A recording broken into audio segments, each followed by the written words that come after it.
Uncle Emeka, could you please help tell us what your relationship with your own father was like, and how has that shaped your view of fatherhood or how you have parented? All right, thank you very much. I'm glad to be here. My father is still alive. He's 97. Wow. Yes. So first thing I did this morning was to send a message across to say Happy Father's Day. And I count myself lucky. I'm the last in my family. And the family of how many? Family of 6. Okay. My immediate elder sister happened to be 8 years older than I am. So when my parents gave birth to me, I came as a baby. That you know, the last child that comes many years after. So I received all the love. I had everything I wanted as a child. I was everybody's baby. My older brothers and sisters. In fact, my elder sister already had a child before I was born. So I have a niece who is older than I am. So from there, growing up, we developed an excellent relationship. You know, I grew up seeing my dad as present and available. So we began a journey of excellent relationship at that point. But then somewhere along the road, I began to spend more time with my siblings than at home. Because by the time I entered early secondary school, I could go for holidays. I could go to any of their homes and hardly spend more time at home. That also had a form of fatherhood from many other persons now. I now had older siblings who stood in the gap as fatherhood over me. I had sisters whose husbands stood in the gap as fathers over me. So I've had that multiple experience. But then, of course, later in my life, having grown up, gone to school, started work, of course, at this time, my father had retired. And, of course, now settled back home. So we maintain this relationship where right now he calls me practically for everything. So the situation is reversed. He's now seeking counsel from me. He's asking me what he should do about certain things. So I grew up having an excellent relationship with my dad. And I'm grateful to God for that. Thank you. Fantastic. Hallelujah. Thank you so much for that. Okay, so for Daddy Shamsu, I'll be asking you, good morning, sir. So we often hear that men are often thought to be strong and hide emotions. Like the saying goes, men don't cry. How do you balance strength with emotional openness, especially with your children? How do you balance being a strong man and a strong father with your children? Thank you very much. So for me, do you cry? I cry a lot. Yes, I do. I cry a lot. So I didn't grow up with my dad because before I became this, my dad had already passed on. So I grew up with my mother, and of course at some time I had to stay with my grandfather. But what I learned from my grandfather is that it takes a man to cry. Right? So I never really grew up like hiding my emotions. You know, there are times that, of course, I have to do for the sake of, you know, the children and all that. But that saying puts a lot of burden, you know, on parents, where, especially fathers, where you're going through something and sometimes you have to hide it. And yes, sometimes you have to hide it because hiding it may protect maybe the children or, you know, something like that. But in doing that also sometimes there's a bad side in that it makes us not to have empathy, you know. So I grew up learning that it's good for me to express my emotions. Yes, sometimes I have to hide this, but I really have not had I don't have difficulty like expressing myself because I grew up knowing that if they say a man shouldn't cry and then you cry, then it takes actually a man to know to show your emotions. And for me, that's how I have, I have balanced it. Sometimes of course, I have to ask the father, even when things are not going well. But then sometimes, as a daddy, every daddy is a human being, and so sometimes, yes, I express it, but I have absolutely no qualms expressing emotions maybe because of how I grew up, and that has shaped, how my approach to fatherhood, whether I'm doing it all right or no, but at least I'm trying it that way. Thank you so much, sir. Please, can I respond to that question? I know it's not for me. I just recalled a typical example that I had. About 10, 12 years ago, our first son was in boarding school, and on a Saturday morning, we got a call that he was ill at school, and we needed to come take him to the hospital, that he wasn't eating. So I of course, I left what I was doing, drove straight. I don't know how I got there, but in the flash of a light, I got there, and when I saw my son, I started crying. He had lost weight, he was looking sick, and I wept. I held him and I was crying, and he started crying. And he started telling me, Daddy, I will get well. I will eat and I will be well. We didn't have to go to hospital. 2 years ago, now he's 20, now this happened a long time ago. 2 years ago, he told me the story. He reminded me that incident made him realize the love I have for him, and the fact that he saw me that way and he didn't want to see me cry anymore. And that made him eat and get well. So I've also used this experience to share with parents and say, that weakness of showing that you can cry can be what a child needs to see to turn around and for good. Hallelujah. Fantastic. All right, this question is for you, Daddy Chinedu. What is your approach to discipline? Has it changed from the way you were raised, like from the time you were raised to now? Discipline, yes, yeah. Good morning, everyone. I'm honored to be here. I like your energy, so keep it up. I don't think it has changed. I was raised in I would say, very balanced family, balanced home. My mom was a teacher.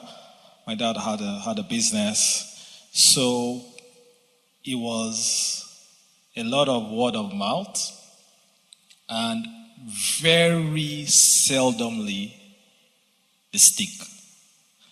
And I think that that is the approach I use, in the sense of always talking to people or talking to the children, and always making them realize, or making the children realize, that there are consequences for your actions, right? So you could have privileges retrieved, you could be grounded, but for actions, every action has a consequence. But for every action you take, I have the right to respond in a godly way and the way I see best. So it's not a case of balance, right? I grew up in a balanced disciplinary environment, let me put it that way. And I've tried to maintain that, because if I look at my brothers and I and how we turned out, we can only improve on that and not kind of derail or change it. There's no point changing a winning formula, as they say. Thank you, sir. Does anyone have any differing opinions? Well, I didn't remember ever being disciplined. I had my ways growing up. But then you are last born now, yes, you got away with everything. I'm glad I turned out good. But then today, my practice, of course, with my young, especially with my boys, I've had to use the cane. I've had the situation where I had to use the cane. I've had to use denying of certain, you know what it means to take out the video game and take out the thing. So I've had to do that. So I've been able to strike a balance. But one thing that I made sure I did was to explain to my children, to say, this is why this is happening. I'm not punishing you just because I enjoy but because you did this, we will have to do this so that this will happen. And then every time I've had that conversation, you see the child look at you and say, okay, here is a hand. I deserve to get this. So that was my approach. Of course, they are all grown and all that. So I'm hoping that with the little girl in the house, I'll improve with my techniques. But if it worked before, why change it? Shamsu, what do you think? I'm happy that you use the word discipline. Yeah, because discipline is like a life skill, right? That you teach your children, and so it may not necessarily be that you're welding the stick, or you're whatever. But for me, I think it's situational, age appropriate, right? There are certain things, like when Albert and Pima were younger, that I could do. As they grow up, of course, I'll have to sort of improve my communication, But I'm not the one to shy away. If I need to discipline in terms of punishing, I would do that. If that business demands that. But then if I need to speak to you, then I would also do that. Because that's how I was taught. And I keep telling them that trends will change, but there are certain values. I didn't think my mother thought, she brought me up in any, I know people will say, most times they'll say, we need to change that, the way of whatever. I didn't think there's anything wrong in terms of how my parents brought me up, because that saw me through life. I've gone through really, really hard stuff that could have, taken me away. But up to today, I hear the voice of my grandmother. My grandmother was a Sunday school teacher. And so there was always that fear that, so mostly like youth church like this, if I did something, she will always come and say, she will bring me into the Sunday school and tell them what I did. So just that fear of coming into this thing and explaining, I still hear her voice. And so, like I said, discipline sometimes when a father is, disciplining the children, sometimes you think that your father is bad, or, they don't want you to, they're taking something away from you. But, they've gone ahead of you. They know they sort of model the route and things like that. So for me, I think it's both ways. There are times that if I have to use a rod, I use a rod. Of course, now they have passed that stage. They're teenagers. And so, what I'm improving more of is communicating, and just letting them know that, like Uncle said here, for everything, there are consequences, and then whatever you do, it's a question of habit. You will still repeat. So I think discipline, I don't want us to see discipline as something that is negative, but is sort of a life skills that you will not understand it now. But me just sitting down here, seeing how they were dancing and everything, I was like, maybe I should go back to being a youth again, because, the freedom it brings and all that, and all the stories that my parents told me. And now that I'm seeing that he has also come out to be saying, if they didn't discipline me, I don't think I would have come out the way, I am today. Yeah. Thank you. Let's clap.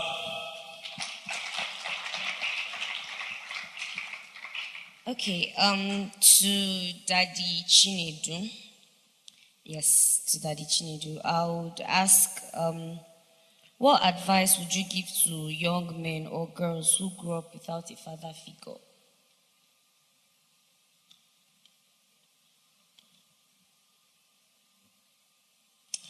That's an interesting one. So, there's a saying a common saying that it takes a village to raise a child, right? It takes more than just your parents. Our uncle here talked about how he was grandmother and grandfather. Daddy EMEKA talked about how his siblings became his parents, so to speak, and were crucial to that. I think first of all is to acknowledge And very importantly, acknowledge the parents that you have, so to speak, and treat them with grace. And treat them from a place of gratitude and thanksgiving. Because if you have, let's assume you have one, that parent is going through a lot just to raise you and do all that. And a lot of times, as you grow older, you can see their frictions, especially with single parents and the child, especially male children and their mothers. I think the first thing is to treat that parent with grace and from a point of gratitude that irrespective of the fact that we're not complete, so to speak, I have you and I'm grateful and I want to relate with you from a point of grace because I don't know everything you're going through and you cannot explain it to me. The second is, going back to the point of it takes a village, right? And I think that is two ways. I believe God will place within your community or within your sphere, under guidance, what you lack. If it's a father that's not there, a father figure in church, in the right place, under supervision, if a father figure, someone you can learn from, someone you can speak to, someone that can speak over you. But you need to be open to that, right? If you're not, and as you grow older, maybe it becomes difficult, but you need to be open to that, to take advantage of the community that God has placed you, to be open to it in different ways than you can tell. And finally, the last one is, as Christians, we are children of God, right? God is our parent. God is that father. And to always go to him and say, God, this is me. I lack A, but you got me, right? You got me. God, you got me. And in that instance, he provides a help. He provides that. So I think the 3 points is: one, treat the parent that is available with grace. If no parent is available, treat whoever you're with grace. It could be your grandparent, it could be your uncle or whatever. 2 is take advantage of the community. And 3 is always go to God. Thank you so much. Daddy EMEKA, do you have something to say about that? I think he's done justice to it. The 3 points he raised are very valid and still works till today.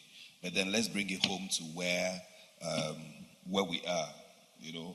So I'll take the first point that he mentioned, which is the fact that recognize God as God the Father, and prayerfully ask God to direct you to the right mentors or the right people and they are available in church.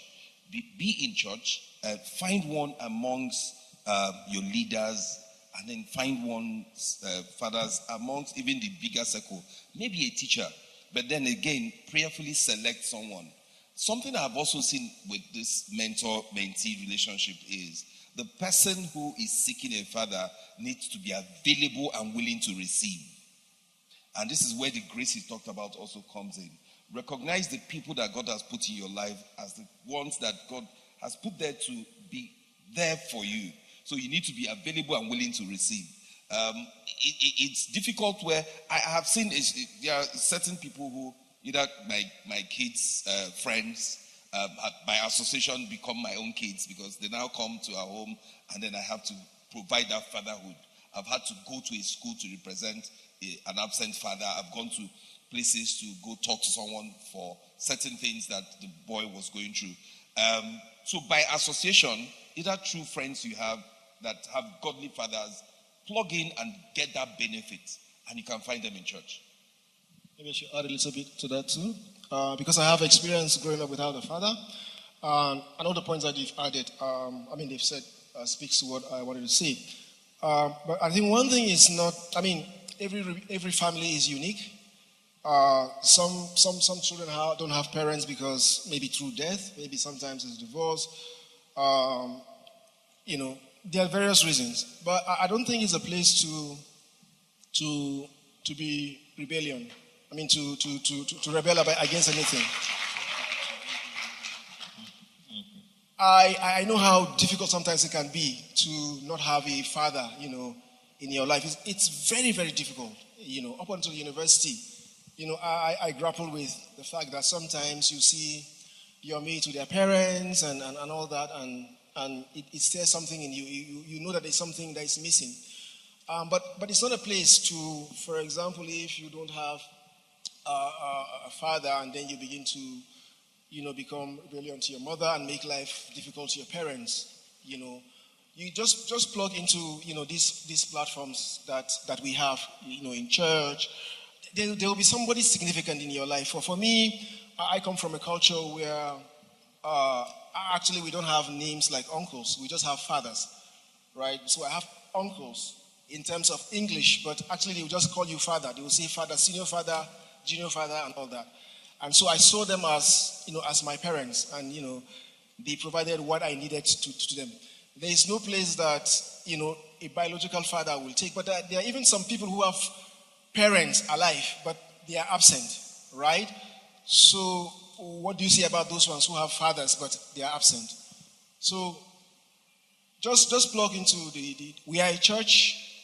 There are so many people that, can play that role for us. We have uncles, we have grandparents that can feel that. But for me, is to just look at, and what has helped me is, I said, if I didn't have a father, for example, in my life, I also wanted to be like a present father in the life of my children. And, so let the experience sort of shape you to be what that thing that you like, but you want to see in another thing. So don't be rebellious and just plug into the things that, the platforms that church or school provides to you. And I think God will help us. Praise the Lord. I want to say something there. Now that Pastor is around, we are very practical here. It's kind of vague when you tell a child just plug into what is going on. Like I made them to understand in the first service, and I like the response because I saw Patrick Otoro here, Patrick, and Pastor is here. Most of our children go to care group. And then you look at a man and you feel that this one should be a father figure. And they've tried that and they got burnt. They got taken advantage of. And of course, some of the issues we've dealt in the past, Pastor Wilson is aware, he was a youth pastor and all of that. Now what we are asking is something very corporate from the church, a platform that we have fathers that are recommended that the children can, these are the fathers that are available that can provide the father figure. Not just telling them plug in, they don't know who to plug into. Because of what has happened and stories, they talk to each other. I spoke about it in the first service because they asked that we said such things. Because if you just want to talk naturally, it's something that you tell somebody, just like when people, a child loses their father, people come and make promises. At the end of the day, they are never there. Somebody is broke, don't worry, I'll be there. When you ask me, if you need anything, that question, that thing when you say, if you need anything, tell me, they might not come to tell you. We should be able to know that they need something. We should be able to know that they need to go to school. We should be able to know that they need this. So what we're just, that Pastor is there, that's the senior leadership, is that the church should provide a platform that is, okay, we have these fathers that are ready to fill in, not mentor now, father. There's a place of mentorship, but there's a place of fatherhood. We want to distinguish. So that these are the people that will be there, that when they pick up these children, they can call them father and they fulfill every obligation that the father has. Praise the Lord. Hallelujah. Okay, so while we were talking, I told you guys that we were going to have a cameo appearance. So let's welcome, this person has come in today not as a spiritual leader. This person has come in today with the qualifications of having 3 daughters. Okay? And so he is here today representing as a father. Let's welcome Daddy Wilson. So before we throw some questions at him, he's actually only here for a short period of time. He's actually conducting some assignments in the adult church, which he will have to run back to. So he will take his leave before we finish. I'd like to let you guys know that you can ask questions. So we have ushers and ministers around. So if you have a question that you want to throw to any of the panelists, please just write it down and hand it over to any of the ushers or any of the ministers. They'll collate it and bring it up on stage, and then we can address some of those issues. So, Daddy Wilson, let's take advantage of you while you are here. What is one thing you wish that young people better understood about the struggles of a father? Praise the Lord. The struggles and sacrifices that a father makes. First of all, let me appreciate the leadership of the youth church. Pastor Auntie Loma and your team. Help me appreciate them. One of the first things I will say, and I need you to hear me and hear me clearly. 99.99999% of fathers are first-time fathers. They are also learning how to be fathers on the job. They are learning on the job. We were not fathers before. We just became fathers. So we are also learning. So we need you to know that we are actually struggling.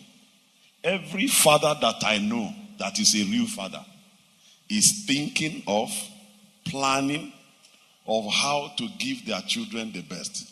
But because we are learning too, we need you to understand that it's something that we are dealing with. So understand with us, it's a sacrifice. It's a sacrifice. Every father that I know that is a genuine father is already doing something to make sure they give their children the best. So when they don't give that best according to your expectations, we need you to understand with us that we are trying our best. We just don't know how to cry to you to let you see that we are trying. We are trying. It's just that maybe our hands are falling. So fathers that I know, Christian fathers that I know, their heart is for their children. And they are doing all they can. There are things I can't buy. You talked about sacrifice. You people know me here. Some of you know me here. The kind of shoes I want to wear, I can't buy. The kind of cars I want to drive, I can't drive. The kind of house I want to live, I can't live. Why? I'm sacrificing for my children. I'm sacrificing for my children. There are things I see my mates doing, and by the grace of God, I can do some of them and go free. But when I think that NEPA is running, house rent is running, I borrow myself sense. But sometimes the children will think daddy is not doing enough because they see somebody else who is doing more. I want you to know that your daddy, today we are talking about daddies, your daddy is really sacrificing. He is not up to that person you are comparing him to. Just understand with him. He's sacrificing. Now there are some rascal fathers, but they are very few. And I don't think they are in this church. Do you agree with me? Our fathers are trying and sacrificing. And every day, so if I jump out of being father to being a pastor, every day we are teaching them to sacrifice more. So understand with us. Did I answer? I think so. I tried, but anybody else want to shed some light on this? I think, Pastor, okay, so I like the illustration he gave, and I'll dwell on that a bit. We're learning on the job. And we can also make mistakes. We do make mistakes as fathers. Okay, and I acknowledge that. So, acknowledging making mistakes was one of the things that we discussed in the first service, and it was actually a problem. We have fathers. Why does it seem like it's hard for fathers to actually acknowledge that they made mistakes, or for fathers to say sorry? Okay, before I give him back my microphone that I borrowed him before. I make a lot of mistakes. And I don't know if any of my children is here right now. It's not difficult for me to say I miss it. I have told them many times, oh, that is an error. I didn't see it that way. It's my fault. I made a mistake. And I tell them, me too, I'm learning how to be a father. So fathers who can't own up to their mistakes, something is wrong. And by the grace of God, we trust God to teach them. But the kind of fathers we were trained to be in Family Worship Center is to say, I'm sorry, or is to say I didn't do it right, or is to say I made a mistake. It doesn't reduce my fatherness. It does not. fact, it doesn't change me being the father. In fact, I think, and this for me again is we're speaking to the wrong audience. If I want what I'm about to say, and I do premarital counseling. I help premarital counseling where we help those who are preparing to get married. So one of the major things I teach when people come to class to marry, especially to the men, is I say, remember that you are flesh and blood. Meaning that I can also fail. I make mistakes. So I say to parents and I say to fathers, be vulnerable. In seeing your weakness, your children can draw strength. And of course, when I say weakness, not that at every time you come and say, I no fit, I cannot do it. No. There are times where, as a father, you make mistakes, you own up. My daughter is here, she's seated here. There are a number of times I've said to her, okay, I missed this. Okay, tell me how you want us to do this. And just hearing from the child tell you, she may not be correct, but because you have provided that opportunity for the person to air an opinion, you give the person some sense of being part of the whole conversation. So I say to myself and I say to parents, show that you're human. And again, we're learning on the job. And I think it's actually not right for a father not to be able to say he's sorry. Why not? Thank you, sir. So when you talked about this not being the right crowd, I think this is actually the very right crowd, because we have a lot of young men here that we expect are going to be fathers someday. Yes. And that's what we're trying to do, because there's a lot of stuff that we didn't experience growing up, right? I told them in the first service that the first time that I ever heard my father say sorry to me, I can say it's only one time in this life. And the way he even said it, he didn't really say the sorry. There was a way he just, but he tried to acknowledge that there was something wrong. And that's how some of us grew up. In places where the father is always right. And you are wrong, and you don't want to accept that you are wrong, and you try to turn it to rough, or you just say, let's just forget about it or gloss over it. But like what both of you have said now is we are teaching that it is right. It is right for fathers to be able to say that I missed it. Okay? So girls, any other questions we would have? Yes, Father Wilson, this is for you, because I really want insight on this particular topic. So it says, how can a child build back trust after disappointing a father? How can a child build back trust after disappointing a father? The first thing for me is for the child to own up that this is wrong. That this is wrong. I may not be the ideal person because I've been too much of a Christian now. It interferes with a lot of things. The moment the child said, this thing I did is wrong, I switch to the father of the prodigal son. If you understand that it's wrong, it's forgiveness, total forgiveness. Then I begin to help them not to miss it again. Show them a few things they can do not to get into that same mess again. I don't hold them to it. A child is a child.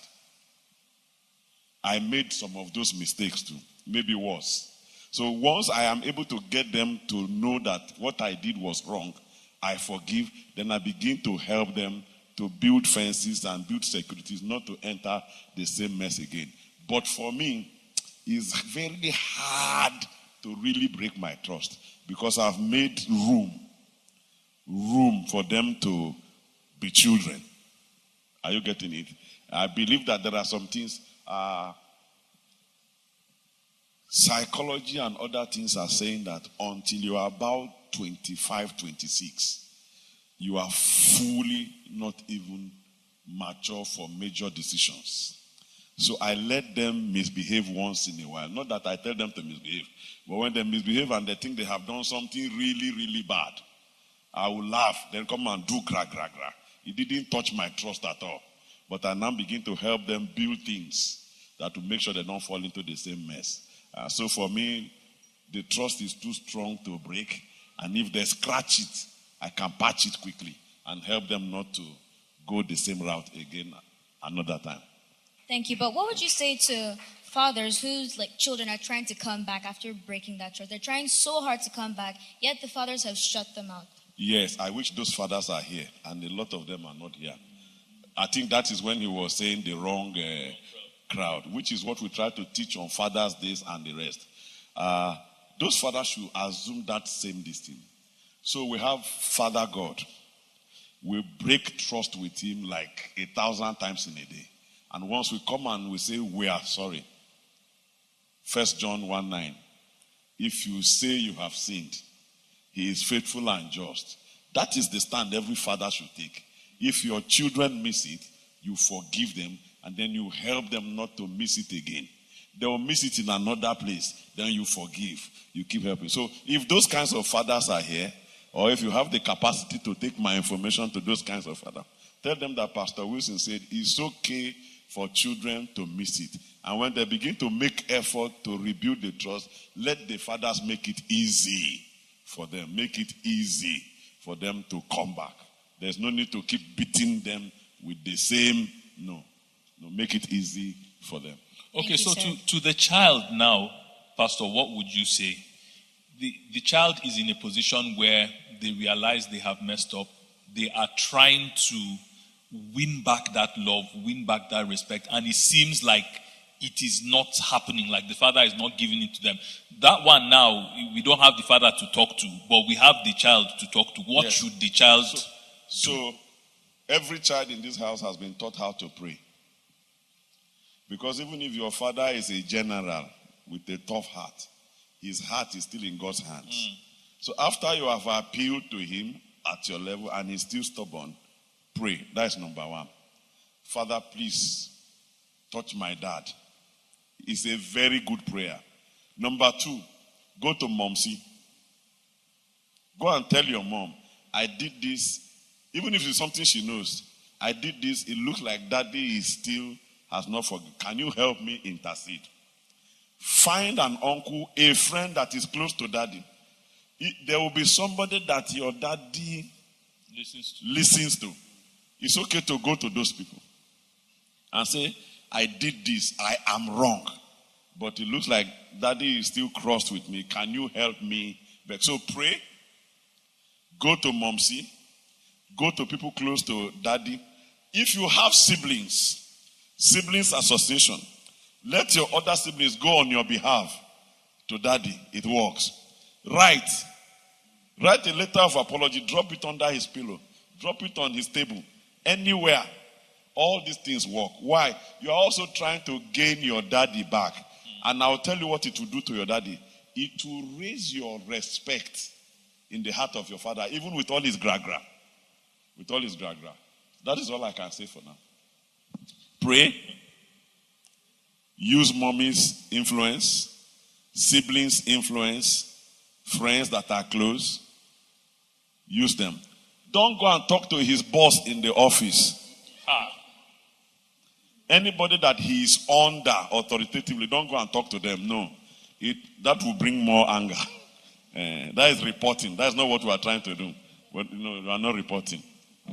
Okay, thank you so much, sir, for that response. So I would like to throw this question to all our fathers here.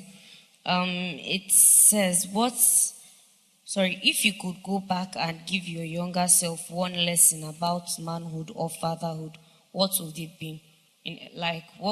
What advice would you give our young men here that are future fathers? That if you can see yourself in them, what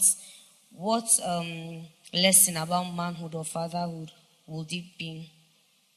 What advice would you give them? One thing you have learned now, what would you give them to run with in the future? And if there are any questions that have been collected already, you guys can just bring them here to the front to me so that we could. So a younger us means before we became fathers. Okay, so number one, marriage is a very, very, very, very, very, very, very, very, very, very, very serious matter. Marriage is beyond hips and lips, fingertips, figure 8, voice and height. Marriage is serious. So a younger me will not rush to marry. I didn't rush. I'm just saying. I will take my time and prayerfully know the woman. After I marry, I will read every book on the earth that I can lay my hands on parenting. On parenting. Personality types of children. I will read all of that. I will go and study Judges chapter 13 like crazy. A lot of you don't know what is in Judges chapter 13. In Judges chapter 13, the angel came to Manoah's house to talk to the mother about the child that was coming, Samson. And he gave them the rule of life of Samson. So as I marry, one of the prayers I begin to pray is that, Father, for every child that will come, give me their rule. I need to know. There are some children you can't shout on. There are some children you shouldn't shout on. You should knock them on the head. You need to know all of those things. And it's God that will tell you. Are you understanding? I will ask God, reveal this woman I want to marry to me. Because I need to know my wife. 1 Peter 3:7 says, I should dwell with my wife with understanding, so that my prayers are not hindered. When a man's prayers are hindered, he becomes frustrated. It affects the atmosphere of the house. These are some of the things I will do. I will make sure I have money to feed 2 people before I marry. I will make sure I have money to pay school fees before she gets pregnant. These are the things I will tell my younger self. But that's reading about parenting. I will take it. I'll read the Bible and I'll read books by experts on parenting. The different styles of parenting. I'll read all of those things. And then I will go and submit myself to men that I have watched over the years. And I can say these are successful people. I'll go and submit myself to them. I didn't do that. But now I know I should have done that. Those are the few things that. Okay, for me, mine is simple. Take your books seriously. I don't know how God helped me. I played all through school. And I passed somehow. If I look back, I say God really showed me mercy. I didn't take my academics seriously in primary school, but I passed.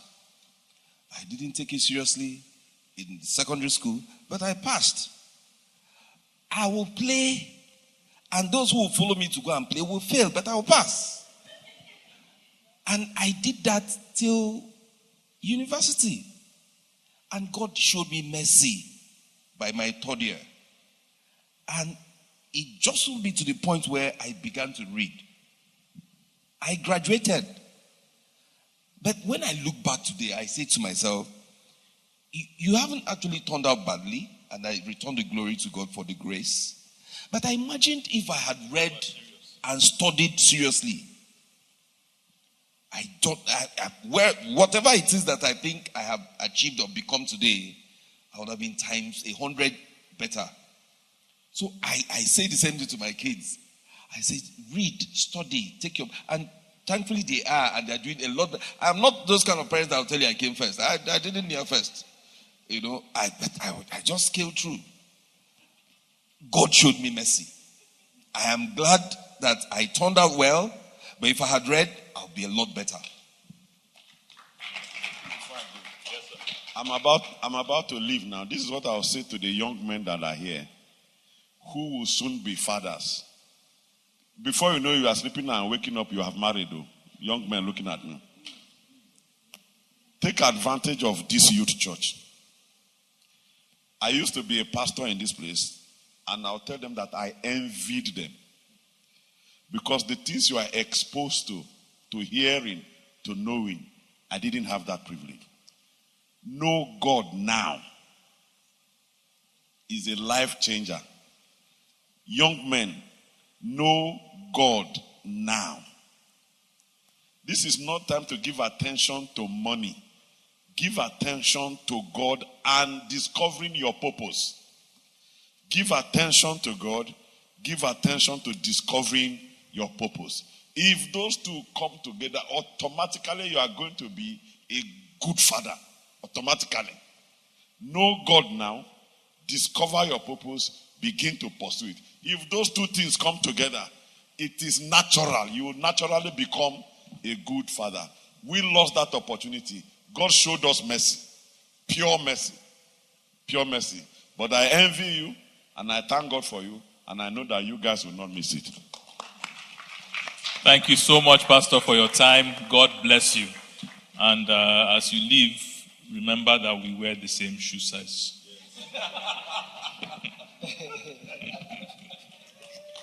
Let's give it up for Pastor Wilson.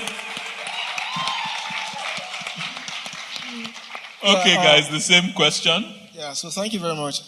Even what Pastor just said, that very soon you will just find yourself that you are, you're a father. Even me, I'm wondering. I'm just wondering, how did I just all of a sudden? How did you get here? How did I get here? So there's this thing that I think I saw it somewhere, and I put it on my social media, where it says, by the time you realize that your parents were right, you will have teenagers who think that you are wrong. So I think one of the things that I would have done was I think I would have listened more to my parents. I think sometimes we feel that we know everything. Yeah. Based on I know that every generation has its own culture. And so you necessarily just think that your parents don't know anything, or your father doesn't know anything. But actually they do know. You hear your parents say, well, you will understand one day. And actually I have actually understood as a father now, all that thing they were saying. So there is a place where maybe I would listen a lot to my parents, those who played that part in my life, because I think I wasted some time, just navigating around, and then before God helped me, that I didn't quite go out of the tangent. But the second thing also is to just try to be all-rounded, in terms of focus in your academics. That is very key. But that is not enough. Also develop very good interpersonal, skills. That was one of the areas that I struggled. I went to an all boys school. So, even communicating with the opposite sex was difficult, And I think that part is very, very important, so that you have very healthy relationship, which is why I'm happy. So when I say platform, I'm talking about something like, of course, what the youth church, because I know that they teach you that, learn how to communicate, so that the boys will be respectful to girls will be respectful, so that you can have healthy relationships. Healthy relationships are very, very important, because it just takes one small mistake to take you off, and you go off school, and that is it. And so habits largely will determine, what you are going to be. So that for me is, I think, are two things that we would just focus on. Just listen more. I would have listened more to my parents, and I would just try to become, all-rounded. Sports, academics, non-academics, and please, I should have asked maybe asked questions. Ask questions. Sometimes you just want to do some things just for the sake of doing it, right? Sometimes I ask my kids, do you want to do this? And I said, why? Just ask why. Ask why. Ask your parents, so that they can explain things for you. When you see people want to do things, ask why, so that you will know. Sometimes those things are not good for you. But if you know the purpose is for that, then as a child of God, you will know that, this is for me. Because trends will always go out of this thing. But what are the things that are going to be lasting, that, will put you in a place that tomorrow you would be the father that you wish your father to be, or the mother that you wished your mother to be. 15 years ago, in less than 15 years, some of you are going to be here, right? So I think that's all I can say for now. Thank you. I think a lot has been said, but I'll just say two things. One is, treat or what I would have done, right? So my younger self, I think I would have treated my parents with a lot more grace, putting myself in their shoes. Because sitting here now, I look back and I can see that they made a lot of sacrifices. They did a lot of things. They might not have been good, and I guess that's more of a societal issue. It might not have been good at explaining those things, right? They might not tell you why, but realizing that, or I could have realized more or better that they had my best interest at heart in those decisions and treating them with a lot more grace. Because growing up, you end up having a lot of pent-up anger because some questions are not answered. Like, why is daddy behaving like this? Why did mommy do this? And a lot of times, those things are unnecessary. So treat them with a lot more grace. The second point is, I would have used my time a lot better. A lot better. You know, there's a period in life, and most of you are around that time, when you wake up in the morning, right? And you have 8 hours to do anything you want to do. Where we are now, I can speak for myself and all these daddies. None of us has 2 hours. I would have used my time a lot more. I would have spent a lot more time reading my books, but also reading everything else. I would have spent a lot more time working on my walk with God, on my Christian life. And it's simple. You read your Bible, you pray, you listen to tapes, you watch Christian literature. Growing up, we had, in university or before that, we didn't have YouTube or social media, right?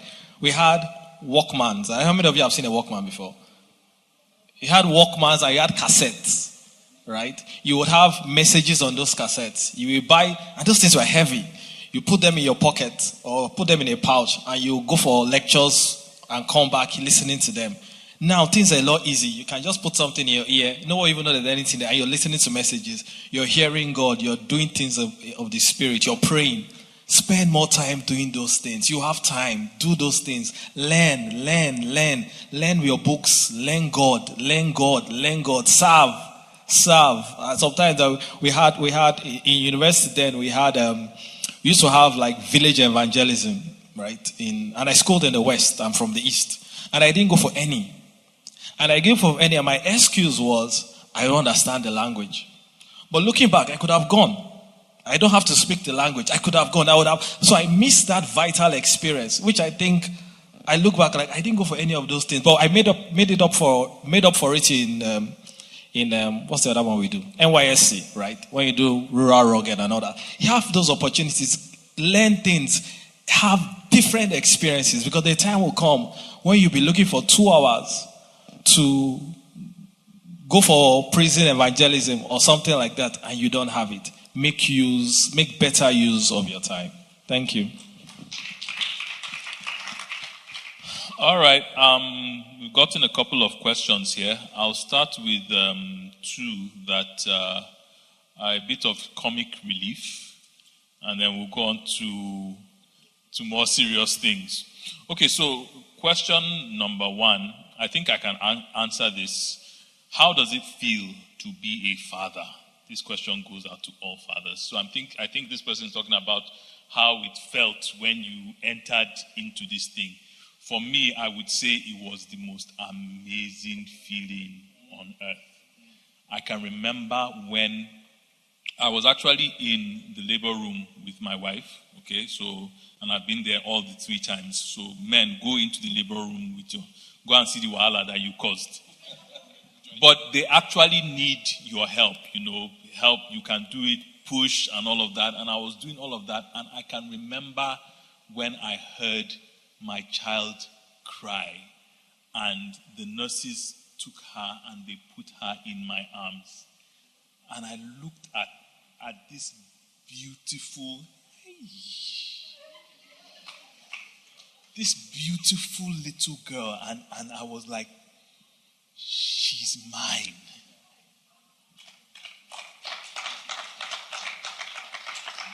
That instant, that moment, right? The joy, the responsibility, every life changes. It was a life-changing moment.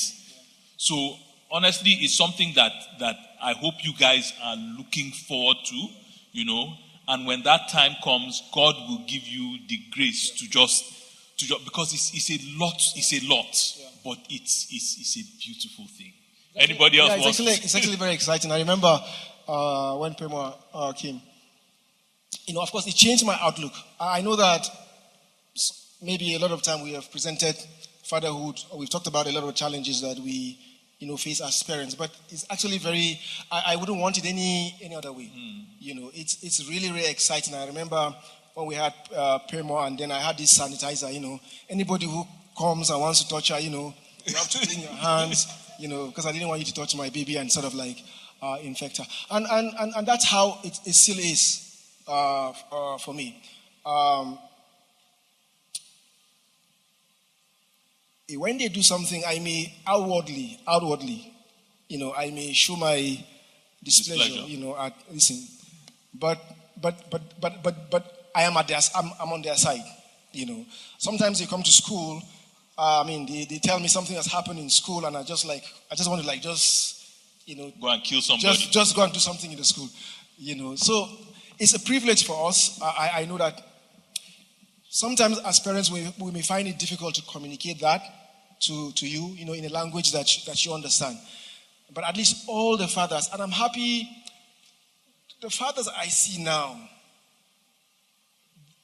there is a big change from the fathers of my time. Yeah. I see a lot of fathers doing, school runs. Being in places, being in PTAs, being in places that, we didn't consider as that fathers would go. And so this is some of the transformational thing that I think the church is doing to us, in that you see the walls are breaking down, and I'm hoping also that as we discuss this, you would appreciate both the sort of the challenges, but also the joy that comes from a father.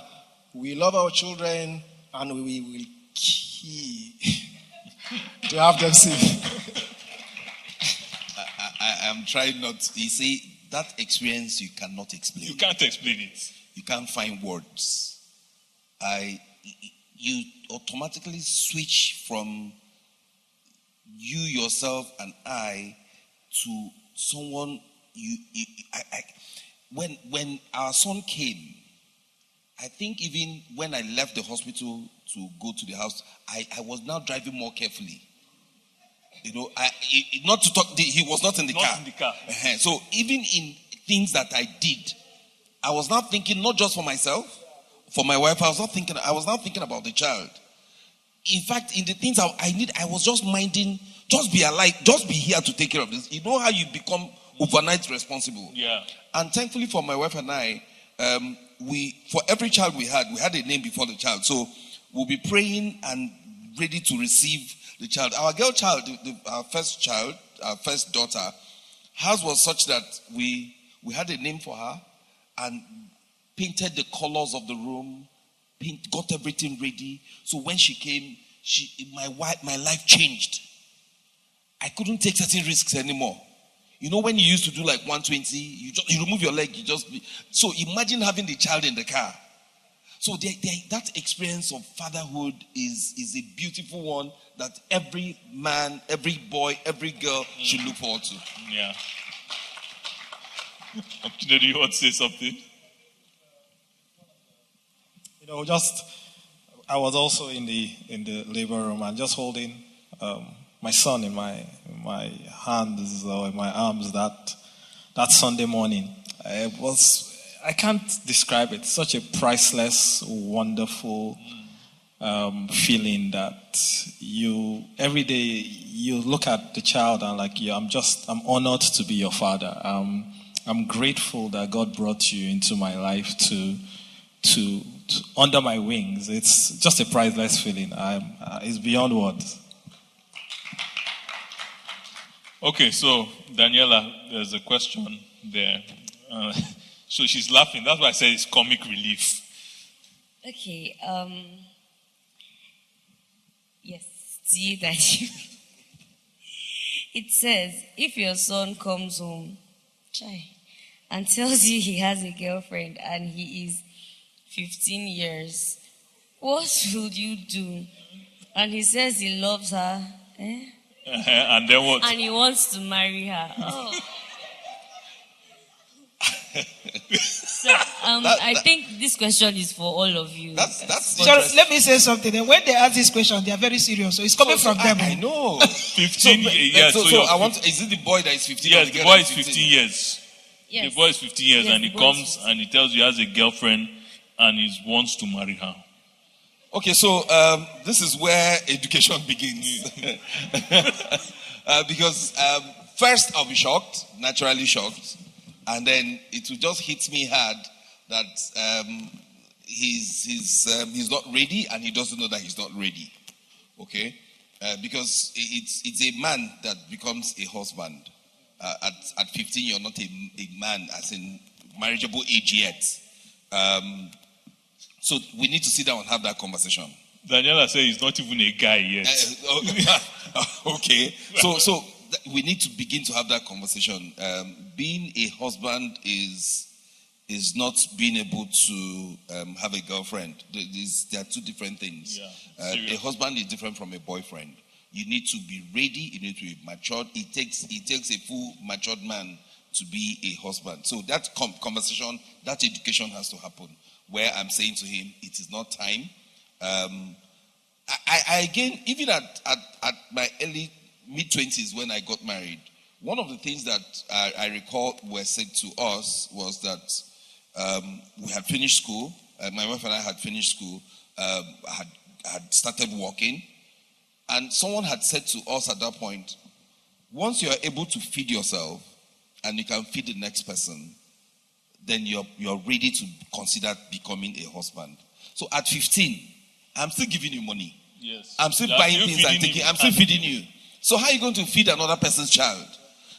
Are you planning to marry her and bring her to? No. You can't marry her and bring her to my home now. For me to be taking care of two of you, it won't happen. Yes, Daddy Chinedu. Any other thoughts on this? Well, I think there has to be a conversation around love and lust. Because at 15, you think you're head over heels in love with some girl who is in your class, but give it time. It will pass. You will get the education from Daddy EMEKA, or you will have that conversation, but the truth of the matter is, at 15, you will see a lot. And as you go older, you will like another one, and you will like another one, and you will like another one. You will fall in love again, you will fall out, you will fall in, fall out. So give yourself time. There are more important things to do at that age. But you need to realize in your head that what you're dealing with is not love. Most likely is lust. And lust is destructive. All right, Amira, you have something a bit more serious for us. Yes, this question is pretty deep. So it says, what would you say to a father who isn't present but when comes around sends gifts to make up for it rather than care, attention, No, love? I like the way the person phrased it in the question. Say, a father is presently Absent. The father is presently absent. How do we deal with such situations where a father is? So when he says the father is presently absent, it means that the father is actually physically there, but the father is not there. And it's a very, very big thing. I think I had a father like that at some point in my life. I used to see him. He was good at providing. My dad was a good provider. You couldn't go to him and tell him this. Yes, I had some friends down the road. They were not as well-to-do as us, but their dad used to play Scrabble and Ludo with us. And I found that it was so amazing to me that I could play the game with my friend's father. But my dad, he bought us the bicycles, he bought us video games, but I just felt that the guy was not there. Okay, so just like Pastor began to say before he left, it's something that as fathers we're trying to, when I say we, the church is trying to say to us all men that being present is not the same as being available. You can be physically present and not available for that communication to happen.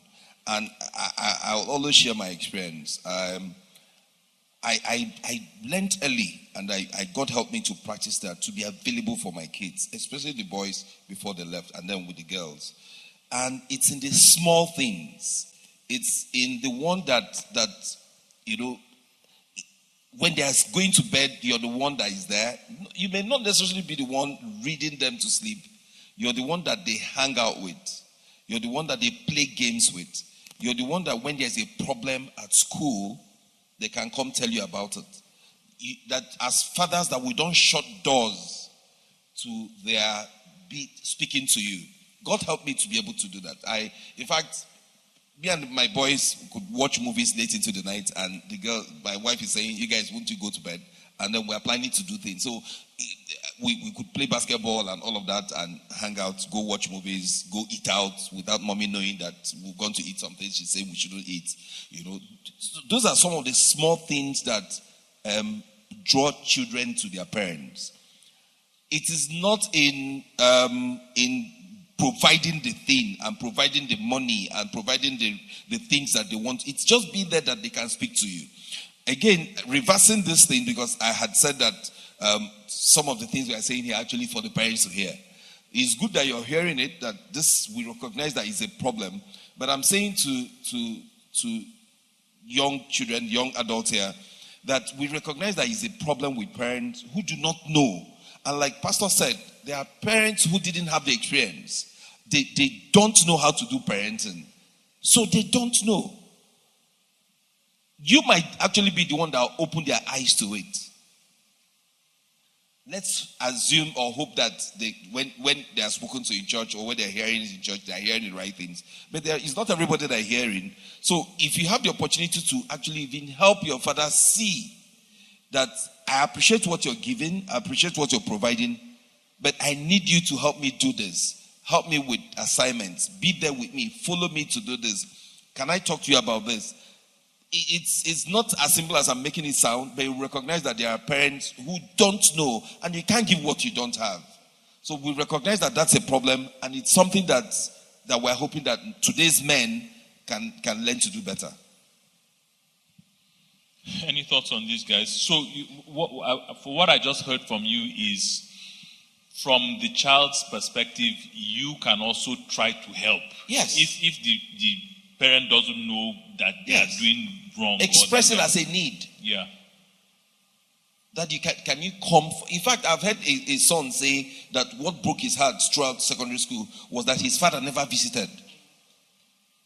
The father paid his fees, put him in the best schools, bought him everything he needed, but the father never attended any of the parents-teachers meetings or even visited him at school. It was only the mother that came. That's the only thing he remembers. So in his mind, his father wasn't there. And you wouldn't say he's wrong. The man provided, he paid his fees, took them on holidays. In fact, he would pay for the holidays and not go with them. So he wasn't available. He was present, but he wasn't available. So be the one to actually say, that this holiday, we need you to go with us. Or can we do this together? That may just be what will open his eyes to it. Yeah. Praise the Lord. Uncle EMEKA, you say something very key. You wish that the parents are hearing it. Something I said in the first service, that I wish the parents are listening to this conversation.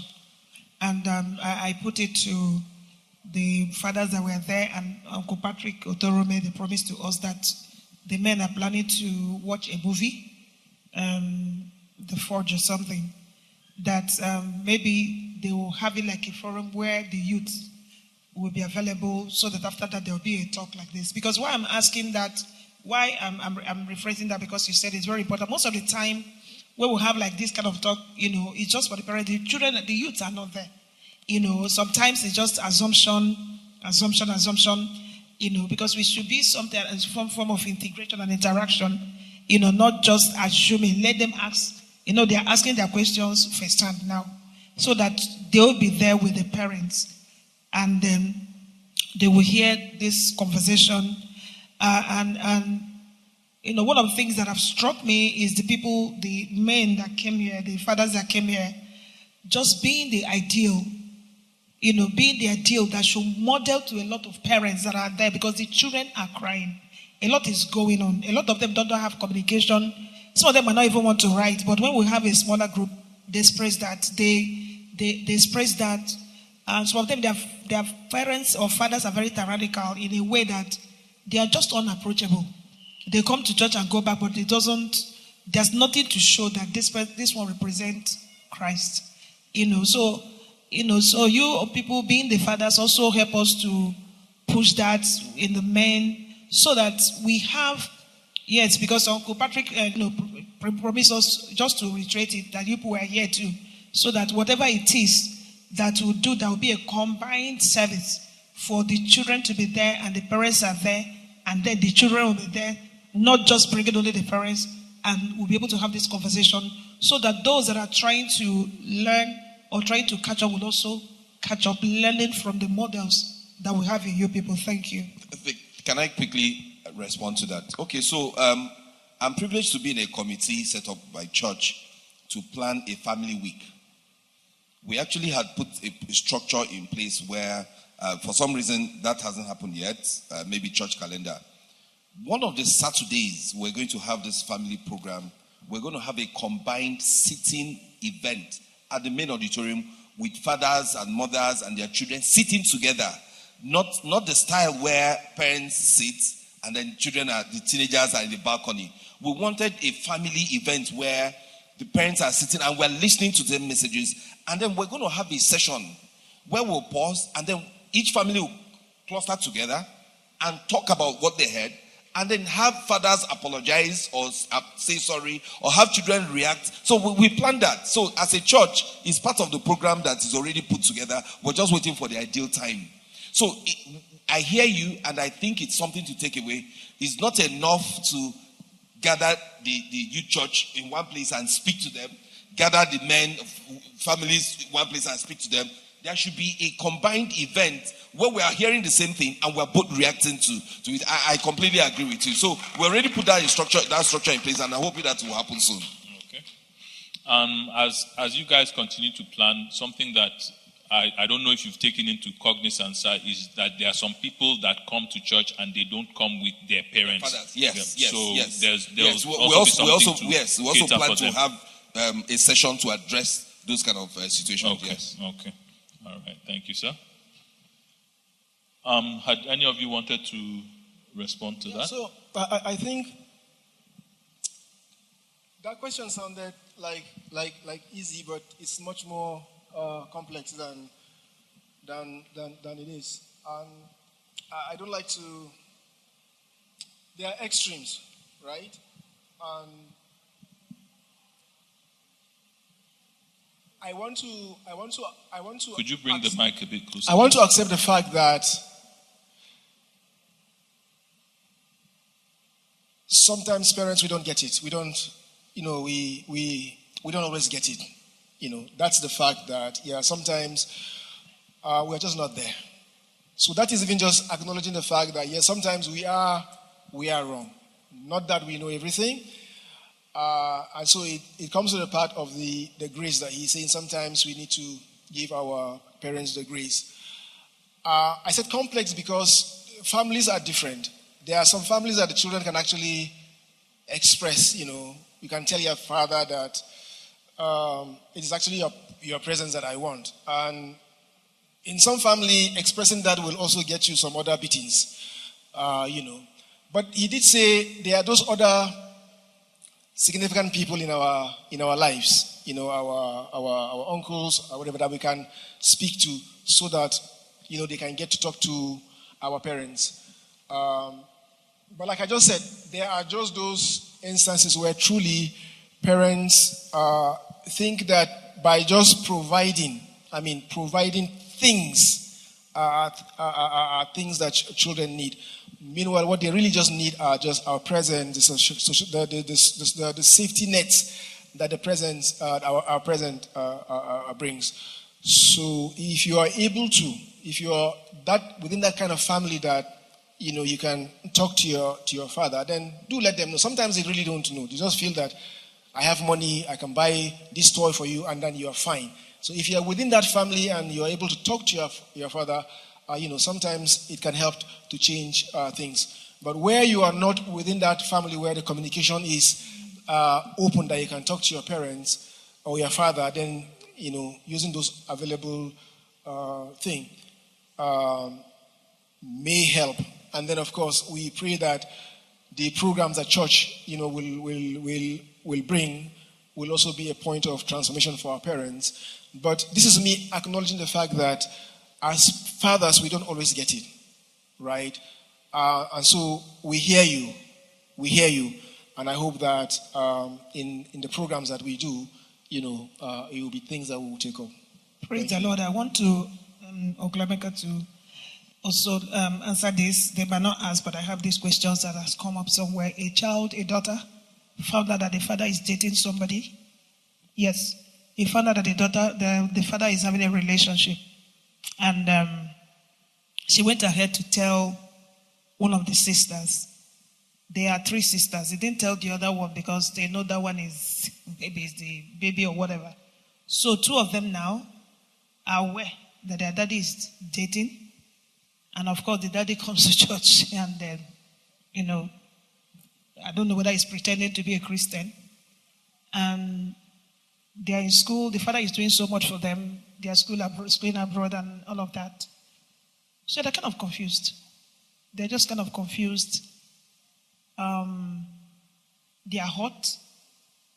They don't know what to do. They don't know whether to tell their mother because this relationship is ongoing. Because these children these days, Gen Z, they can investigate. They investigated and found out where the lady is. Actively, where the lady is. The father is taking care of, he has the money, pay the bills and all of that. So the question now is, how do you advise those girls that are dealing with this? Because now, even having a relationship with God is a problem for them. Because the father that they are seeing that profess Christ is far away from Christ. They are looking at him as a deceitful person, deceiving their mother. And they have all of this just dealing with how do we tell our mother? If I tell our mother is not that strong, that is the one providing everything. We are in school abroad. How do we pay our school fees? Because this is what is going to happen. So what do you say to such a girl? Tough, but reality. Sitting where we sit as counselors, we hear all sorts of things. But there is one, just like we had today, there's a principle that speaks to things like this. Where sin is covered or not exposed, it will continue to thrive. So, first of all, are they in a position to speak to their father? There is a way they can speak to their father to let him know that they are aware without being confrontational. He can do 2 things, either of the 2. He can either jolt him to reality, or it will expose him to the point where he will know that, jolt him to reality, he knows that there are people that know, and then he can retrace his steps. Or get him to where he now knows that his children are aware, and then the mother will now need to know, because things can now begin to either take shape. But covering it up will even break their mother further, because down the road, the mother will find out that the daughters knew years back, and she'll begin to feel, oh, you covered this from me too. So that will be double jeopardy. So first things first is they need to recognize that this sin has to be exposed. And they need to tread carefully, because they're in school. They should not confront him, like be confrontational with the man, because it can also affect their schooling. but expose the fact to the point where they say to him, Daddy, we know that this is what is happening, and this is how he's making us. You see, when they speak from a feeling point of view, the man cannot say their feelings are wrong. This is how he's making us see you, and is affecting our relationship with God. There is no way a father who knows his place would not realize that what he's doing is wrong. That's the first thing that needs to happen. And then, of course, those girls now need counseling. Because it doesn't stop at them now. It doesn't stop with their father. It will naturally affect how they even relate with men and for marriage. So they also need help. Yeah, it's a tough one. Sorry, ministers at the back, could you guys help us keep tabs on adult church? I know the service is a bit... Okay, you're monitoring it, okay? So just let us know when they're rounding up as well. I think this principle that you have just brought out is something that I want us to all live here with. The fact that covered sin will never lead to anything good. Never. The truth about it is that sometimes exposing sin, the consequences that are there, it has to happen. It's bad. You know, we've had cases where we had a youth that in this church, I'm telling you, in this church, right? She was like a help. She came like a younger sister from the village and all of that. And the man of the house was sleeping with her. And so it was a case of they didn't want to tell the wife because they felt that maybe the marriage would scatter. But the truth is, if the marriage is going to scatter, let it scatter. Because that is the repercussion of what this man is doing. What he has done is something that makes marriages scatter. It's another evil. So let's not try and rationalize this. Whenever you find yourself in any situation like this in life, know that it is the truth that will set you free. That's the only thing that can set you free. Just covering that thing and trying to say, oh, this could happen. The truth is, that thing that you are saying could happen, it could actually happen. You need to come to terms with that. That the marriage can actually scatter. That the dad can actually stop paying the school fees sooner or later. But the truth is that if you are covering this thing, the life that you are going to live henceforth is not going to be anything qualitative. So thank you very much for exposing that to us, sir. So a couple of more questions. This one, I think the answer I think Pastor Wilson's coming here was absolutely amazing, because one of the things, some of the things that he spoke to, he says, if you have an overprotective dad that doesn't let you go out, how should you talk to him about it? And what comes to my mind as the answer is, he talked about all the different people that you could go through. You could go through, first of all, you pray. You could go through your mom. You could go through your other siblings. You could go through friends that are not your dad's boss, but people that he respects. And so I think that answers this. Then, if you go through something and you don't want to worry your dad about it, how do you tell him? This question tells me that the thing is actually bothering you, and you actually want to tell him. So how do we address this? Can anybody just... If you go through something and you don't want to worry your dad about it, how do you tell him?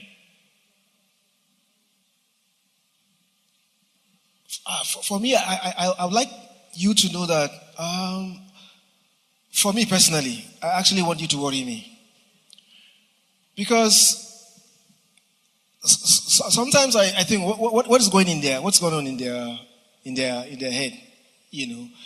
I think this is actually a very, very valid question. It seems very simple. Yes. But I've actually had one of my children tell me, I didn't want to bother you with this. And I felt bad because it's something that, like you said, I would have wanted you to bother me with this. Yes. So,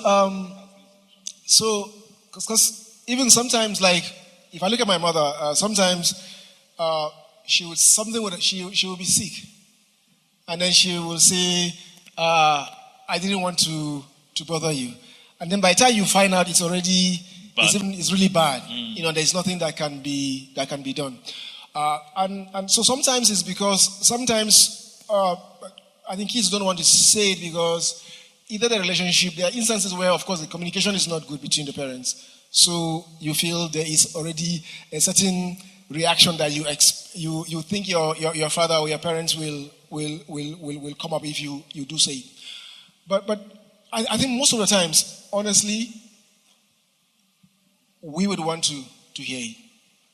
I know that my kids, there are times that they can't, there are certain things that they feel, sometimes they feel free as second talking to their mother, and they will talk to their mother, and then she will, especially my daughter, she will speak to her mother, and then the mother will bring. But the important thing is, whichever of the avenues that you feel is more appropriate to communicate with your parents, honestly, I want you to know that we want to know. We want to know what's going on in your life, because that's where we are parents. Yes. If we're not solving problems, then we're not fathers. We like solving problems. We may not solve it at the time you want it. We may not solve it, but eventually we do try to solve it. So please find any of the avenues that is appropriate, and let's, you help us actually, you help us. Sometimes I'm upstairs and they're all just gisting. It's like, what's happening? It's like I'm alone. Fathers also feel lonely sometimes because, the kids don't open up to them. And please, let us into your world also. Let me try and come in there. There's something, I'll come to the question, but then there's something that I came across sometime on social media, and I've tried to say that to the boys, to my kids, and I want to share that with you here. And first, we want you to bother us.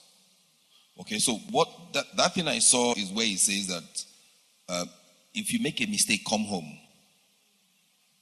If you fail, come home. If the world beats you, come home. If you're not sure, come home. That is to say to the child that you can never be wrong when you come to me. So I will come to a counseling concept that is for a child like this that has done something wrong or is going through something and doesn't know how to tell the father. Something we also teach in counseling is, especially between the children and the father, especially the parent, is to tell parents, allow the child to play a role. What does that mean? Tell me like it is somebody else. Okay? Tell me and say, Dad, there's a friend of mine in school who stole what he wasn't supposed to take. It wasn't his, he took it. He wants to return it. He doesn't know what to do. Now, I have been trained to tell myself, this can actually be my son telling me this thing. Now, there is a risk in that for parents, is where the father says, he did that, I'll kill him. Once you do that, that child will never tell you anything again. So I said to the father or to the parent, so switch into that role where you say to yourself, this could actually be your child, and begin to counsel. So I'm saying to this person who wrote this question, play the role. Go to your father, go to your mother and say, there's somebody who actually did this. It's my friend or it's my classmate. Or I read it somewhere. This is what happened. This is what the person, what do you think the person should do? Depending on the answer you get, you might actually now push and say, that is actually me. No, because if your father listened to you well enough to say, wow, that's really bad, but then there's a solution, he can talk to God about this and then gives you godly counsel and all that. That may be the window to say, okay, this man no go kill me as much as I thought, or you won't hit him as hard as I thought. It's not bothering him as much as I had feared. And then you open up to say, that person is actually me. I'm sure that if you come through that approach, so that's a role play that can work. It works for both parents and the child. Thank you very much. I think one of the things that just struck me is how amazing the Bible is, and how some of these concepts that we come up with, they are actually, the story that just kept hitting my mind was when David messed up and Nathan the prophet went to go and meet him. By the time he had finished giving him the story, David gave the judgment himself. Somebody just said something that from the perspective that the child now is talking that the parents feel that they are bothering him. Not from the perspective that the parents is now feeling you bother me a lot. Okay. So now he doesn't want to go again with the bother. Not from the perspective that the parents want to be bothered. But this one I've already opened up to say I don't want to be bothered. So what should a child do? That's a dysfunctional, let's call it what it is. Yeah. Any father or mother that says to the child, you're bothering me already, is missing that parenthood. You're missing being that parent. Because that's your job. That's your job. You know, so it's already, so, but then, what should the person do? That's what we should talk about. Yeah. If the father or mother is already saying, you're bothering me, don't talk to me. Again, the same thing Pastor said. Find someone and speak to. Again, I go back to what, not speaking or Hello? I think maybe the battery not speaking or not talking about it is not the way out. Yeah. Locking it in, it will grow and become something else. Speak to someone, expose it, share it with someone who can speak to him. Just the people that, the illustration part, the number of people Pastor listed can also sit for this. I think one of the things that you guys are privileged to have is you are privileged to have us here. That's why we are here. There are actually some things that are for uncles. It's supposed to get to daddy and mommy eventually. But if you bring it through the uncle or the auntie, there are sometimes that I've had situations where I couldn't tell my dad this. I went and told my uncle, and he was the one that took me and went to present the case. And there's a way he will present it in. So even getting more counsel and all of that. So we have a plethora of people that are here. You have them, your uncles in class, your aunties in class, or just walking around. That's why we are here. We want to hear. We want you to bother us, and we will help you. Praise the Lord. I wouldn't want us to round up without also adding our breath to that question they asked at the first service. Being favorable towards the females. Yes. More than the guys. That the boys are feeling that daddies are too harsh on them. And, they ask that question, and the way you another person actually asked that. So I don't want us to just skip that. Yeah. For this set to also, have the privilege of hearing that, from the fathers. So the question is somewhat like dads tend to be easy on the girls and hard on the guys. What do you have to say? Is there truth in that? Is there a reason for it? I will not lie. There's a lot of truth in that. Okay. And let's own up to that. Okay. But then again, the word is balance. And I'm grateful to God for the privilege of having two boys first. So they got everything they wanted. I never denied them. They got everything, and they are still getting. But again, once in a while, I let out the fact that there are certain privileges their sister is enjoying that they didn't enjoy. For example, I think this even came up just two days ago, where our second son, he was 19, he's in his third year, found out that our daughter knows that there's a place I've kept money, that every time she needs money, she can go and take from there. So he says to me, Dad, you never gave me that kind of privilege. I said, because if I give it to you, you blow my money. So we had that conversation, but then it hits me. Okay, so why didn't I give them that kind of privilege? But the difference, and then like Pastor said, every child is different. Even before she will take the money, she will still come and ask me. But the boy will not ask me. So let's be honest. So there are tendencies that we display as parents, and we recognize that there's just that thing that makes you just favorably disposed towards your girl child. But you must also, as parents, know that you shouldn't lose sight of being there and being available for the male child. So the thing is, strike a balance, but recognize that every child is different. Guys? So I think that comes also from socialization. We started this conversation about the fact that they are saying the men are trained to be tough, right? But in all honesty, you find that the world is a bit more is not very kind to women and girls generally. So by default, you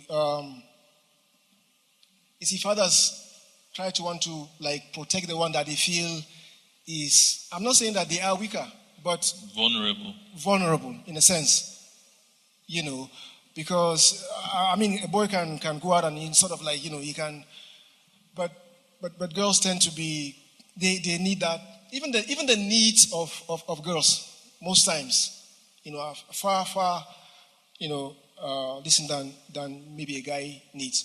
So it's not something that because it's like asking between your, when I hear the questions like between your mother and your wife, who are you going to pick?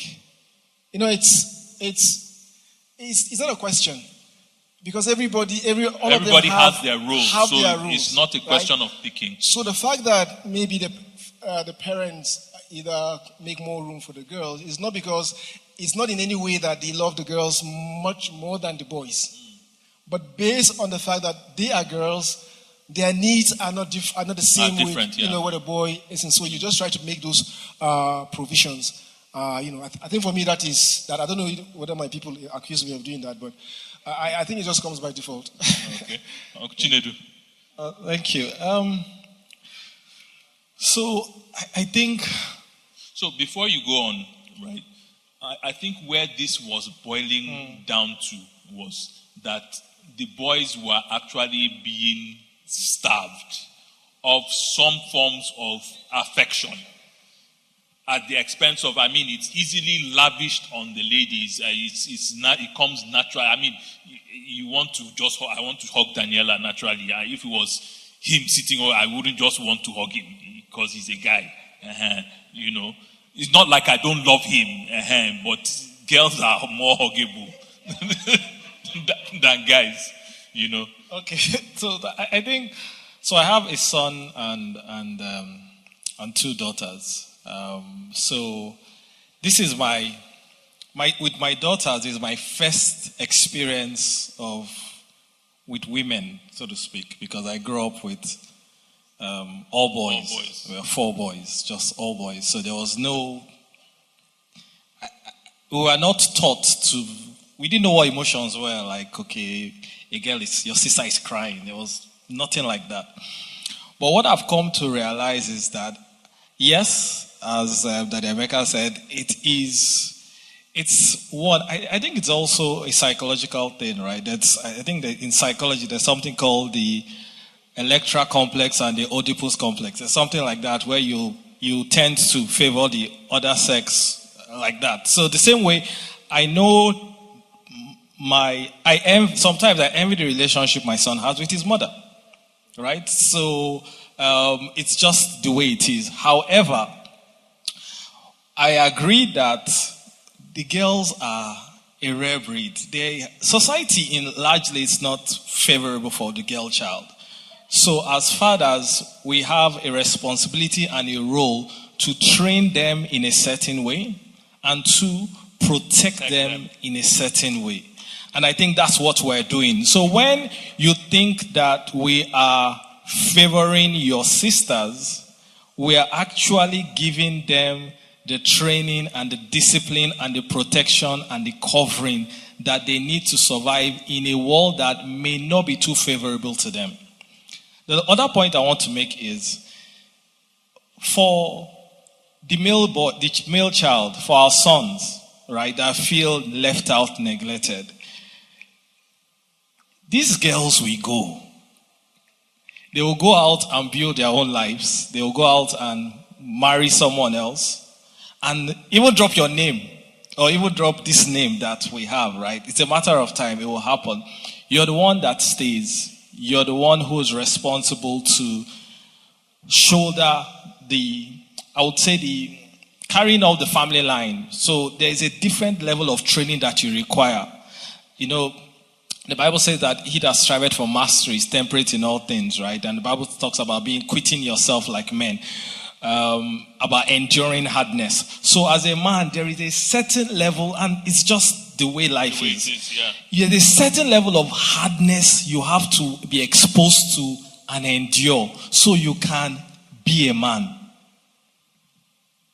That's all I'm going to say. Praise the Lord. You know, you were just trying to, I love to be nice. I was telling you, I said, trying to make it look like the women are not we are the weaker sex. Leave that thing they say outside, whether you like it or not. And that's what I'm getting from all of that. Sometimes we are trying to make it look like, no, but anywhere in the Bible, that's why I talk about, in the Bible, we talk about submission and all of that. Whether you like it or not. I remember when I was growing up, if I fight with my elder brother, my father would chase him out. He would sleep outside.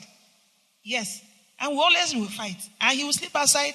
I'm the one that will find out to, find a way to go and take food to him to eat, but they will lock him out. At the end of the day, maybe I'm the one that ran my mouth. Just that protection. And in line with what they are saying, at the end of the day, ladies, the things they are doing to us to make us to become stronger. I think is the way I was raised in a very loving home. That's where I could weather a lot of things that I've gone through in life. That people look at me and say, is a strong woman. That strength came from where I'm coming from. Where I've never lacked love. I've never looked for love from a man. Some ladies, because of what happens, begin the first man that tell them I love them, they think that is love and, become vulnerable. I wasn't raised. I have 3 brothers and I know what love means from my father, from my mother, from all my siblings. It's incredible. A lot of people see me and my younger brother and think, okay, love the same way it is with my elder brother. It's not that they are not in Abuja. So all of those, I'm speaking to the ladies now, and I'm speaking to the guys. Just learn to protect the women. Learn to protect the women. That's what the daddies are saying. Whether they like, no matter what the daddies are saying about, society is saying about feminism, women are the weaker sex. It cannot be changed. That is the truth. Yeah, what we are talking about is that, okay, don't treat them as if they are less. No, that's, but whether you like it or not, we are weaker. You need that protection. One of the daddies said that. And I want to also come in also to say something about favoritism, not on sex based now. Favoring a child over another child. Because some of us, like I told them in first service, I grew up in a home of 7 children. I'm actually the 5th. A lot of people think I'm the first. I'm actually number 5. When my father died, and we were supposed to write our tribute, each and every one wrote that we are the favorite. I actually thought I'm the favorite. Chima thought he was the favorite. Everybody thought. I didn't know how my father was able to do that. That between the 7 children, we all felt we are his favorite. But what we see these days, sometimes we rub it in, that and it begins to affect the self-esteem of the other child. Maybe out of comparison, maybe because this one is doing well academically. My father never did that. Whether you are doing well academically or not, you just love everybody. So how do we talk about that? Because it's happening. Let's not pretend that it's not happening. Yes, some are preferred, are favored because they do well academically. Okay, so I think this is going to be our concluding thoughts because adult church is out. So let's end on this note of favoritism. How do we address it? Okay, for me, I think that it's lack of understanding for parents to treat any particular child as a favorite. Yeah. Because every child is different, and it's an error to begin to treat one above the other for whatever reason, if it's due to academics or being. I think whatever. So, I think, sir, one of the major points is that comparison, and I think it is so wrong for parents to do that. Wrong. Yes. Yeah. I thankfully I got corrected early. Again, having 2 boys first, and I used to. The first was quite studious. He was just kind of read and take his books and focus on it. The second was more like me, play and get into the hall and pass the exam. So I used to just say, see your brother, he's not reading. And then at some point he said that I'm different. Allow me to be myself. And that hits me hard. And today he's striving and excelling and doing very well, top of his class and all of that.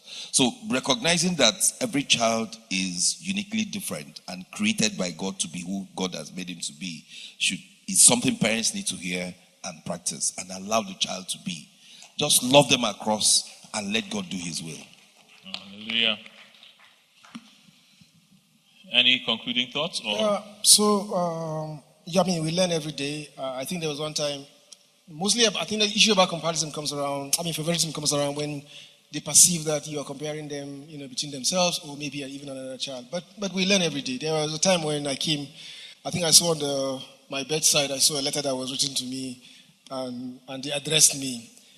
So I learned from that every child is unique in its own way. But what I would just want to end with is not, of course, comparison taken. No need to compare anybody because everybody's running his own race, and they have their peculiarities and things like that. But also for the youth, it's not to see, not to have a perception that because your dad is doing a certain thing to this other person, that it means necessarily that he doesn't love you because it's different. It's because he knows your uniqueness. This is what you need for that. It may be different from what your other sibling needs. So it's very important for you to have that. Don't always have that perception that everything that the father is going to give the boy is going to be the same thing that's going to give the girl, and on that basis you see that they are favoring it. No. You are two unique beings, and your parents will try to address you, according to the uniqueness that you are. Thank you. Thank you.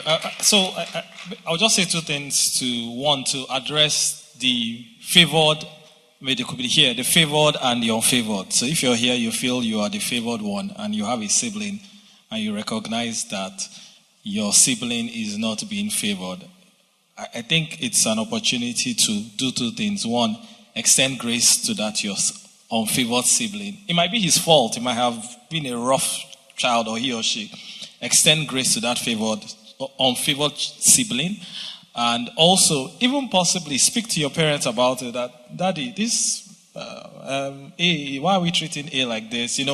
Try and broach the topic, right? Because they might not recognize it. Now, to the unfavored child, you're God's favorite child, right? So, even if you feel that your earthly parent is not treating you well, you know that you have a Father in heaven, and lean on him and trust that God, and pray to God, and he will trust that he will rearrange everything and sort it out. Thank you. All right, people. At this point, I'd like to just call on Antuloma to round us up, give a vote of thanks, and we will close. Praise the Lord. I want to appreciate our daddies for coming on the short notice. We were just contemplating how to pull this through, and you came and you have blown our mind. And I know, am I speaking your mind? Are you happy? Rise up on your feet and clap for our daddies. Rise up, clap for them. We really appreciate your time. I'm telling you, the vulnerability, the openness, and all of that, just being real. We appreciate you. I know that when we'll call you again, you will come back. So, because we might be doing something like this during our youth week, but when we'll call you. And I just want to let you know, they've been supportive of all of them here. I've been supportive of all that we've been doing, in youth church. And that's what even informed our decision of inviting them, because we know their hearts are with us. God bless you. Thank you. Media, come and take a picture before we close. Or is it after we